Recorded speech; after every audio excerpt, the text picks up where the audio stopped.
Good morning if you're in the UK, good afternoon if you're anywhere else. This video should be going out around about 9:15 if the internet plays ball. We were on a plane yesterday and that meant I was able to organise my notes app on my phone and pull up all the articles that I should have made videos about, where basically I find something and think that's ridiculous and then I end up saving it to my notes app. Right, this is a really good one. This is Port Glasgow built CalMac ferries face 2-year wait for new batteries. I made a video about these ferries last year. Was it Nicola Sturgeon decided that there's some cool cars here, decided that she wanted the ferries to be electric, spent a fortune on electric ferries, and this has happened in other places in the world as well, and they don't work. So basically they already need new batteries. Let's have a look. It will take more than 2 years before the batteries are finally replaced on the 3 CalMac ferries built in Port Glasgow. CalMac say the delays have already forced one of the hybrid vessels to revert to more polluting diesel oil, with fears the other 2 may have to follow suit until the problem is fixed. So the electric dream is over for the Scottish Electric Ferries. 7 more electric ferries have been ordered by Seamal, despite a lack of adequate battery charging points at certain ports. So they built the electric ferries, commissioned the electric ferries, paid for the electric ferries without actually working out where they were going to charge the electric ferries, and now the batteries have failed already, and now they've got to pay for new batteries for the electric ferries, which is going to take 2 years and cost a fortune. Now the Scottish government owned company have confirmed it will be April 2027 before the final one of the 3 green vessels, green inverted commas, commons, inverted commas, the MV Catriona gets a new battery costing £1 million. Can't just nip down to Poundland and grab some AAs. MV Hallaig has been running on diesel since its battery broke in September 2023. So they weren't even that old when the battery broke. It'll have to wait until next year for a new one, along with the 3rd ferry, MV Lochinvar. The MV Hallaig, the MV Catriona and the MV Lochinvar, apologies for the pronunciation, cost a total of £34.4 million to build and were launched between 2013 and 2016. Okay, so they're older than I thought. A CalMac spokeswoman said, "We intend to replace the batteries on the hybrid vessels by April 2027, with 2 being replaced in 2026, as they have all..." It's so hard to read an article these days without all adverts popping up. As they have all reached their expected end of life. So they knew this was going to happen. They knew the hybrid batteries were only going to last 10 years and then cost £10 million to replace. CalMac started the process to replace the original batteries in October 2022.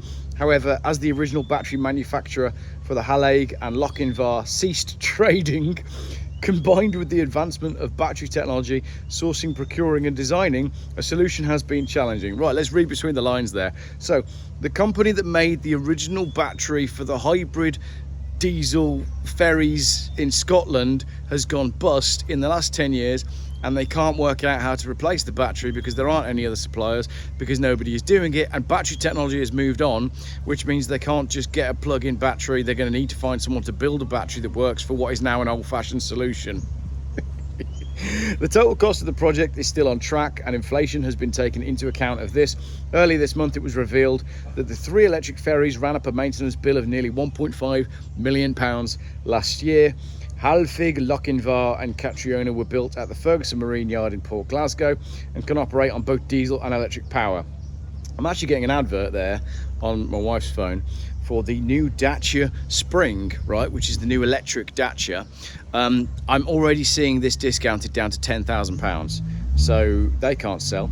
However, their servicing costs are increasing because the batteries on the ferries are coming to the end of their life and need replacing. So all of it, they just need new ferries. It really is that simple. All 3 operate on CalMac's shorter Western Isles routes. I think Lee the Macmaster and I need to go and do a trip, don't we? We need to go on one of these electric ferries and see what they're all about. Proton on its way out there. It is good to be back in Malaysia. I don't know where this guy's going with the surfboard though, because there are no waves. I've checked. A spokesperson for the government agency Transport Scotland said the charging infrastructure is already in place and available for 3 existing hybrid vessels, and they can operate using conventional marine gas oil due to their hybrid design if needed.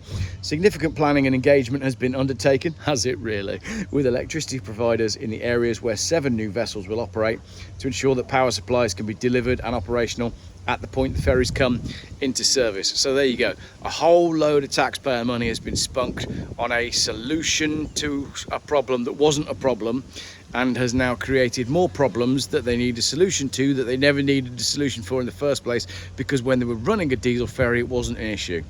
Right, there's some comments on that as well, so I'm sure these will be a laugh. Let's see. It'll take a lot longer if Ferguson's get the task of fitting them. 20 likes on that one, so that's obviously an in-joke. It will be even longer for someone to laugh at your comment. Yeah, didn't get that one. What was all the clamour about allowing Ferguson's to tender for this type of vessel? Until the electrical engineers can come up with viable batteries, this type of ship should stay unbuilt. I agree. I wonder if other countries have the same issues building and maintaining boats or ships as Scotland does. Yes, they do. I did a video about this not too long ago in Germany. Was it Germany? I think it was Germany. It was a really popular video where they replaced the diesel ferry with an electric one, sold the diesel ferry for 20,000 euros or 200,000 euros. Then when the electric one finally broke because it was rubbish, because it was too heavy and the solar panels on top of it acted like a sail, they had to go back to the person that they sold the ferry to, and he times the price by 10 and sold it back to them. So they paid for an electric ferry that didn't work, then they paid 10 times the sale price of the ferry that they sold to put the original ferry back in service after spending a fortune on recommissioning it. So they ended up back at square one, having spent loads and loads of money and wasted loads and loads of resources. That's basically net zero for you. So it's not just Scotland. This happened in Germany as well.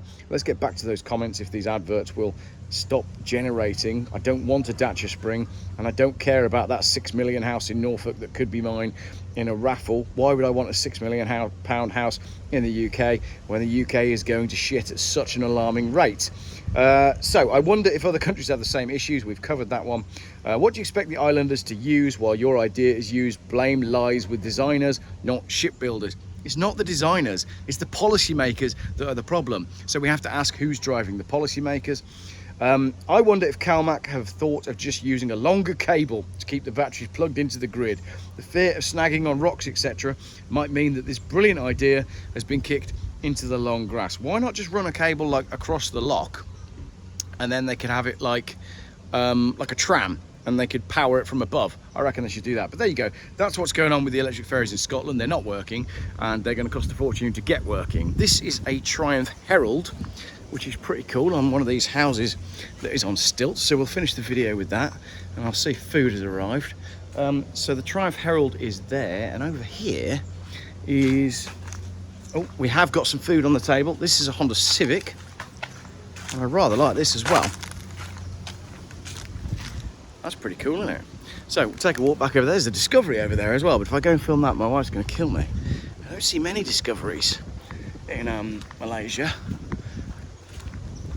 There it is, up in the corner. That's cool. And right, I think that is time for me to go and eat lunch. Thank you very much for watching this video. Let me know what you think in the comments. Obviously the whole thing is insane, and governments love spunking taxpayer money on frivolous projects that don't work or lead to any results. There's a very rare car here as well. There's a Peugeot 508. A 508! Only seen a couple of these in Malaysia. But there we go. Thank you very much for watching.